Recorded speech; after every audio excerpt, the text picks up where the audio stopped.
my father, he was a former table tennis player as well. He played for the national team of Soviet Union. I think he played also World Championships actually in Tokyo, 83, I think.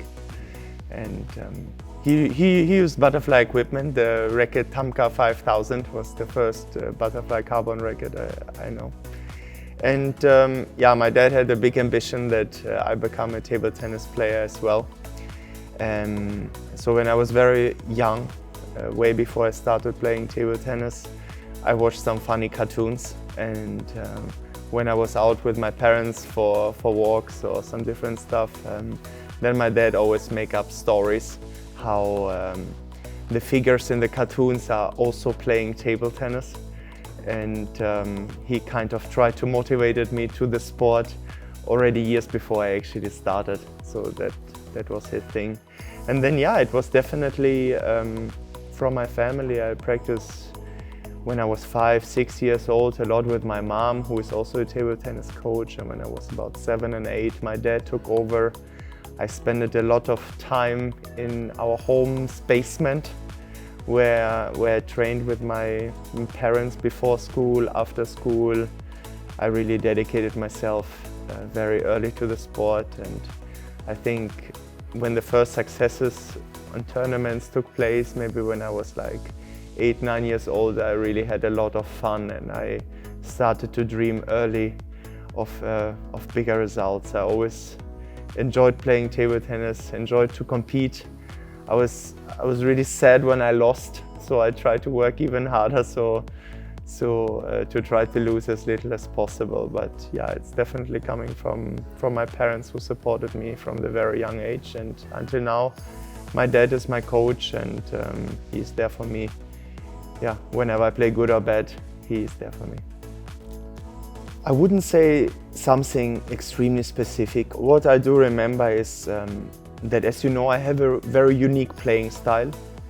I do receive a lot with my backhand, and I have the backhand serve, the tomahawk serve, stuff which is, I would say, in our times of the game, not very usual.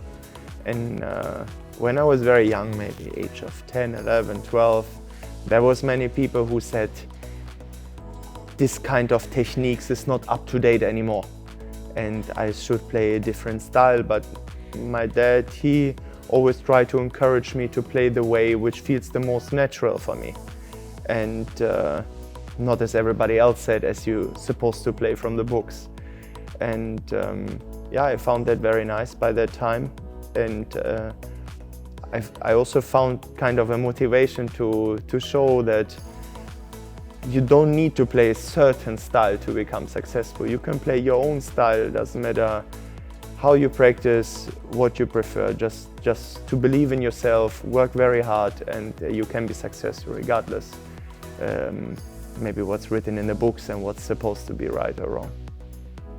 Yeah, obviously when you are very young, you don't want to train a lot of table tennis or maybe any other sport, because you like a lot of diversity in your life, you like to do different things. But my dad always tried to make the practice very interesting for me, you know, not just always practicing the same things over again. And he, in early age, he rewarded me. I remember when I was maybe 6 or 7, he said if I play the ball 100 times on the table, I'll get a present, and I got this jumping ball. So I really like the jumping balls and some other small toys. And then I thought, okay, if I practice hard table tennis, I will get some great toys, and then I'm gonna play with them afterwards. So yeah, he always tried to make it interesting, to make the training fun. And also when it works well, he gave me some nice gifts, or he took me for, like, I remember, for a big match from a big team to watch, and that was also inspiring for me. And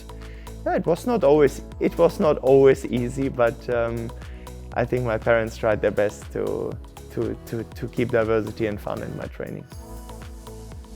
Also, when I was maybe 12, 13, 14 years old, my dad told me, like, after training, when I didn't have so much fun, I didn't practice well, he said, Dima, listen, you didn't practice well today, and you have to know that someone else in the world did practice well today. And that practice, which wasn't going good today, you will never have the chance to practice again, because tomorrow you obviously have to do good again, because someone else out there is doing good day by day. And if you don't work hard every day and you try your best and someone else will, then you will go out in the match and you will know that you might have missed something here or there, and the other person will have an advantage, and that will be the reason why someone else will be successful, but not you. And this comment somehow stuck with me. I really wanted to go out to compete and feel inside of me like, yeah, Dima, you really tried your best. And then I went out and played tough competitions, but I felt good and I didn't felt much pressure, because I prepared as good as I possibly could, and I had nothing to regret, and that always helped me to stay strong in difficult moments until today. When it's the most difficult, hard, I still prevail often, and I think that was like a key experience in my past, where I really wanted also, when I came to the hall, to try my best. Honestly, I don't know what he thought about it. The thing is, he never judged it. So, like I said, he wanted things to come naturally for me, and I felt if I felt more confident to play a certain way, he believed that will be possible to be successful with that way. In certain terms, of course, there was things which is obviously right and wrong, which he corrected, but other coaches at that time would tell me this is a no-go, where my dad would be like, wouldn't be against it. He would be like, okay, if you feel more comfortable receiving backhand, do that. Like he didn't tell me to don't do that, because I think it's very tough, and this I can also say as an experienced player. If it's a difficult situation in a match and a certain ball is coming and you just trust yourself to play that way, then I don't know, I at least play well. And if deep inside of me I want to play that way, but somebody else tell me I shouldn't and I should play another way, which I don't believe in, then it will be difficult to play that way. Whatever you play, regardless what it is, you personally need deep inside of you to believe in it. If you don't, I think you will not be successful, even though in theory it might be the right decision. It might not suit to you personally. Yeah, I think it's very difficult, you know, if you see, look how Timo Boll is playing, look how Jun Mitsutani is playing, or Ma Long. It doesn't matter who you take. I think it's impossible to copy their playing style. Of course, they play right, but you will never be able to say like, hey, play like Timo Boll. It will not come natural for that person. It's just very difficult in table tennis, because it's a very technical sport, to copy a game. Because I know you see somebody, you think, wow, that's amazing, let's everybody play like that. But that's very difficult. I think you should always support the uniqueness of every single player, and you try to make your own way, and not the same way like somebody else did. I think it will be tough. Yeah, I know. So during the time my mom was pregnant with me, my dad was playing in the Polish league actually, and then some time before I was born, then the nuclear catastrophe in Chernobyl happened. What was, I'm not quite sure, but maybe about 200 kilometers away from Kiev. So my parents was also really worried with the pollution, with the, you know, the radiation. So they wanted to move away from there. And my dad got an offer to play in Germany for actually this club which I just mentioned in Tündern. And then I think my parents thought it's a good opportunity, considering what happened in Chernobyl, and to move somewhere else safe. So that's why they took the step, and it was quite easy since my dad had the offer to play there for himself. And so first he was playing and then he was coaching. I'm also sure that my dad thought that in Germany everything will be a little bit better structured, and it might be easier to have a stable life and maybe a career than back then in the Soviet Union. Yeah, the situation in Ukraine is awful. It's really very troubling. I think table tennis is of course affected by it, but that's, I think, the least problem what the people have there. My grandmother was still living in Ukraine when the war started, and then we got her out of the country, but she lived in the same apartment all her life. You know, she was very used to her life, and then we told her that she has to leave because it's too dangerous, and then she made it to Germany. But unfortunately, 5-6 weeks after arrival, she passed away.